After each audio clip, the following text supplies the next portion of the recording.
Her i går, der var det mig, der stod for madlavning.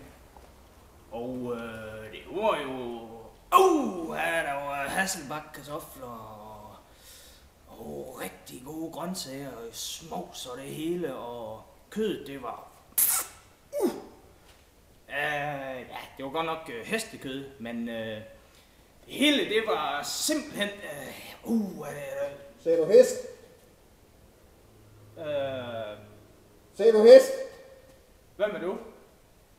Mit navn er Alfred. Sagde du hest? Nå, men det var fordi, at vi skulle lige lave Fordi noget... hvad? Nej, men det var ikke... Var det hest, du sagde? Jamen, det var kun forbogen, vi brugte. Ved du hvad? Jeg synes, det er meget, meget diskriminerende over for vores art, at vi bliver spist, bare fordi I synes, vi smager godt. Sagde du hest? Men det var... Sagde du hest? Jeg brugte jo salt og peber, så jeg kan ikke... Jeg synes ikke, du kan være bekendt at stå og svine vores art til. Vi skal lige tænke på nu, at du er lidt yderliggående med mit madlavning. Det var mig, der stod for det. Men du sagde hest? Nej. Jo. Nej. Jo. Ja.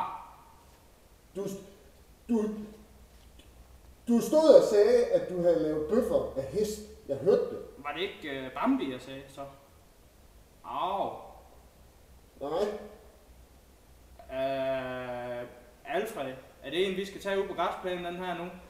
Altså nu synes jeg, at du strammer den lidt, fordi jeg er en hest, jeg er vant til at gå på græs, så tror du ikke, at du ryger lidt ud af dit rette element der?